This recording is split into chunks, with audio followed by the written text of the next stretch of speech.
Aujourd'hui, on va voir ensemble quelles activités tu peux proposer à ton enfant pour travailler la lecture tout en s'amusant.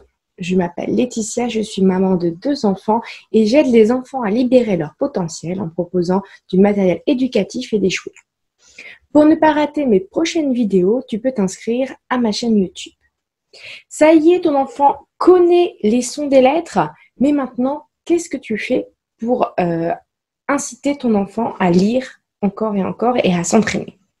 Dans cette vidéo, donc, je vais te donner quelques activités simples que je fais avec mes enfants pour travailler sur les acquis en lecture. Donc la première activité qu'on fait assez souvent, c'est mon petit œil voit. Donc le principe, c'est vous dites à votre enfant que vous voyez quelque chose qui commence par le son, par exemple le son P, et il va trouver ce que c'est. Et inversement, après, lui, il vous demande ce qu'il voit, qui commence par le son P, etc. Donc pour les plus petits, vous pouvez faire sur une table, donc vous mettez quelques objets et vous lui demandez ce que vous voyez sur la table qui commence par le son P. Donc par exemple, là, mon fils connaît 7-8 sons de consonnes et les voyelles. Donc je peux commencer déjà à mettre plusieurs objets. Vous pouvez commencer par 3. Comme ça, vous voyez s'il a compris le principe du jeu. Une fois qu'il est à l'aise avec ce principe, vous rajoutez des objets. Vous pouvez commencer par nommer les objets pour pas qu'il y ait de problèmes par rapport aux objets. Par exemple, si vous dites le nom du dinosaure et pas dinosaure, l'enfant peut chercher un autre mot et donc ne pas trouver sur la table le mot que vous voulez qu'il vous dise. Donc vous pouvez aussi faire sans support visuel, juste qu'est-ce qui commence par le son P. Donc ça c'est pour les enfants un peu plus grands qui vont commencer déjà à pouvoir chercher dans leur mémoire ou faire P, P, P, P, papa. Et c'est comme ça qu'ils vont se souvenir des mots commençant par P. Vous pouvez aussi, quand ils commencent à être bien à l'aise, demander un animal qui commence par P, un peu comme le petit bac. Donc, le tout, c'est de trouver des mots faciles et que l'enfant peut réussir à trouver, que ce soit pas trop compliqué pour lui. Donc, le deuxième jeu que je vous propose, c'est chercher les mots qui riment. Donc là, c'est une deuxième étape. Donc, c'est toujours plus facile de trouver des mots qui commencent par un son que les mots qui finissent par un son. Donc dans ce jeu, on travaille bien la phonologie et l'encodage des mots. Donc, on va chercher. Donc, pareil, vous pouvez commencer avec un champ restreint, donc sur une table, avec quelques objets. Et une fois que l'enfant y arrive facilement, vous pouvez passer à la pièce entière, chercher ce que je vois, mon petit œil voit, ou tout simplement dans son esprit trouver un son qui rime avec maman. L'enfant cherche. Donc le troisième jeu qu'on fait assez souvent, c'est celui-ci. Donc c'est un petit jeu de lecture. Donc un peu comme le jeu de doigts. Vous lancez le dé, vous avancez le nombre de cases. Sauf que sur une case, il y a écrit soit un mot, soit il y a une petite image. Donc, si vous tombez sur le mot, ici, il y a écrit lune. Donc, l'enfant doit lire le mot et trouver l'image correspondante. Et il avance sur l'image correspondante. Si vous tombez sur la petite sirène qui est ici, vous devez chercher, donc l'enfant sait que c'est une sirène, et donc cherche le mot sirène écrit, il est ici, et l'enfant, hop, met son pion ici. Le but du jeu, c'est bien sûr d'arriver, hop, jusqu'à la fin. Il y a 2 niveaux, donc celui-là, c'est que avec des sons simples. Les lettres muettes sont écrites en gris, comme ici, renard. Et vous avez le verso avec tout ce qui est digrammes, donc avec des sons plus complexes comme lion, ours, balai, voiture, chat, etc. C'est assez rapide, ça dépend si on a de la chance ou pas, puisqu'il faut tomber exactement sur la case de la fin, sinon on repart en arrière. Et généralement, ça plaît aux enfants et ils travaillent bien la lecture des quelques mots. Pour commencer, vous avez hop, une petite fiche de lecture avec les mots Donc, vous pouvez commencer par lire les mots. Si vous ne savez pas si votre enfant connaît tous les mots et s'il les lire, vous pouvez travailler cette petite fiche à part ou en même temps. Donc, voilà. Et il y a aussi la même, bien sûr, pour les sons complexes. Donc ça, c'est un petit jeu qui, chez moi, fonctionne très bien avec ma fille. Le quatrième jeu que je vous propose, c'est lire des secrets. Donc en fait, c'est vous écrivez juste une petite phrase ou pour commencer des petits mots et l'enfant doit le lire et vous le répétez. Ou lire et le répéter à papa, ou lire et répéter aux grands frères, grandes sœurs, petits frères, petites sœurs, si vous jouez à plusieurs. Donc généralement, c'est un jeu aussi qu'ils aiment bien, puisque le but du jeu, certes, est de lire, mais surtout de faire passer le mot aux autres. Et les enfants accrochent plutôt bien à ce système de jeu. Le jeu suivant, c'est accrocher les mots. Alors, vous écrivez un petit mot sur un papier ou si vous avez des petits mots déjà faits, vous en trouvez un. Par exemple, comme ceci. Donc là, il y a écrit canapé. Bon, canapé, c'est peut-être pas un très bon exemple parce que ça dépend si vous avez un canapé en tissu ou pas. Donc, vous écrivez par exemple tasse. L'enfant prend du scotch, coupe le bout de scotch. Donc, en même temps, ça fait travailler un petit peu sa motricité. Et doit coller les mots sur les objets qu'il retrouve. Donc, il faut trouver des mots simples s'il ne connaît pas les digrammes encore. Et il doit les coller sur les différentes parties. Ça peut être dans sa chambre, sur des jouets, sur ce que vous voulez.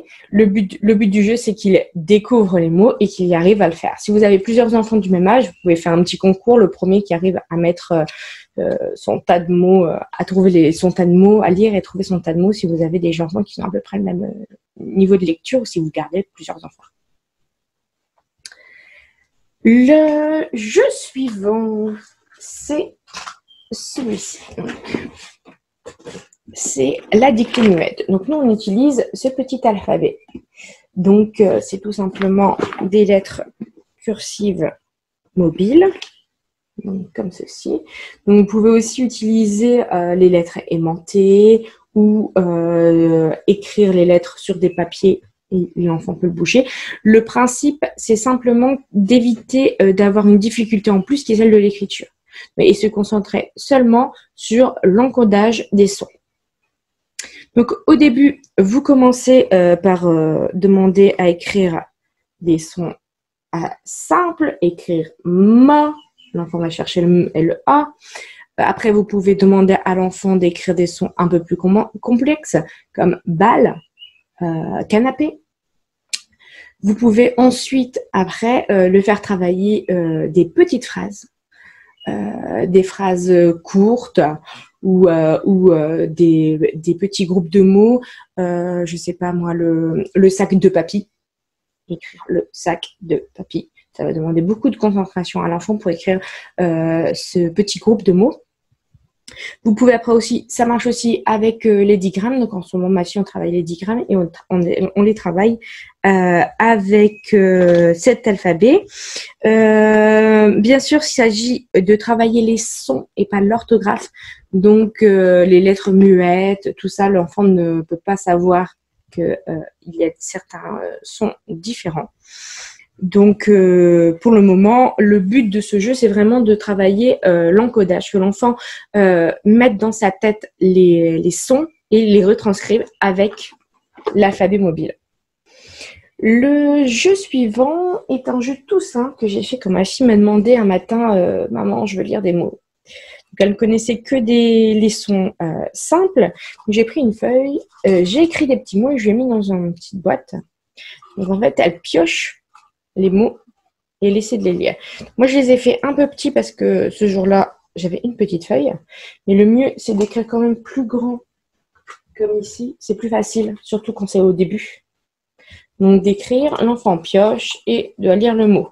Ce qui fait que quand il y a, je ne sais pas combien il y a de mots là-dedans, quand il y a pas mal de mots, ça l'occupe un moment. Et en même temps, il travaille et il essaie de faire le plus de mots possible.